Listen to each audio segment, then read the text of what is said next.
Hello everyone, welcome to my first vlog. आशा गर्छु हजुरहरू सबैजना सन्चै हुनुहुन्छ अनि म पनि सन्चै छु। म चाहिँ आज बनाउन जाँदैछु डोसा अनि डोसाको लागि मैले काटिरहेको छु प्याज। डोसाको अचार बनाउनु लागि हो। अनि प्याज आलु छिलेर अब आलु रेडी गर्दैछु। आलु रेडी गरेपछि अब पेस्ट गर्छु आलुलाई। अनि पेस्ट गरिसकेपछि चाहिँ अरू फेरि जानु होला के गर्छु होइन।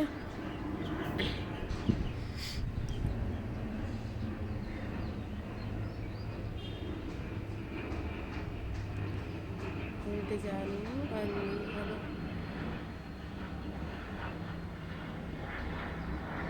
मजाले पेस्ट गरेपछि अब कराई बसायो। कराईमा तेल हालिसकेर अब त्यो हालिसकेर तातो भएपछि अब जिरा हालेर अब कालो तोरी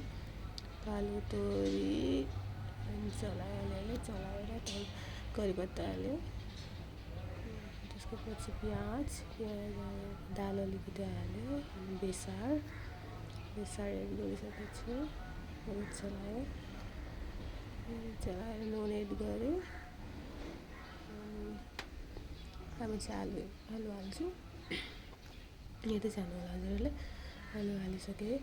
आलुलाई मजाले चलाएर सबै मसलाहरू मजाले चलायो अनि रेडी भयो आलु।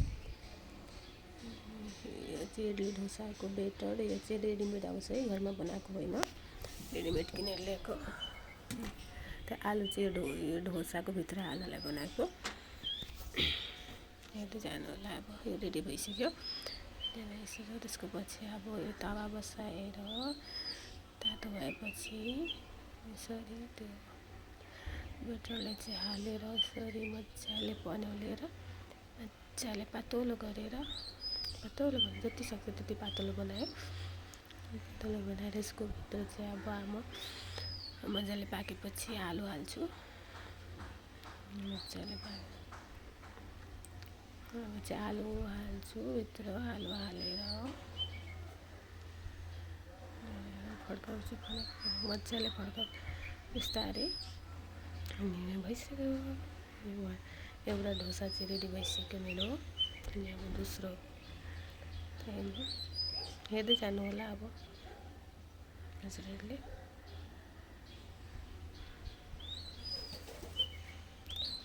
अनि पछाडि चाहिँ दिदीको छोराछोरी पुरा ओर्दर गरिरहेछ। अब डोसा खानुलाई होला नि।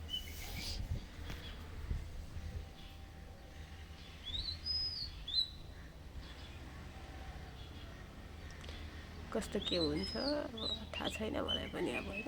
फर्स्टचोटि ट्राई गर्दैछु।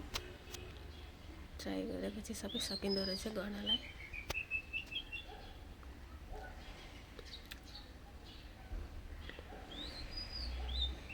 यता रेडी भइसक्यो डोसा हाम्रो।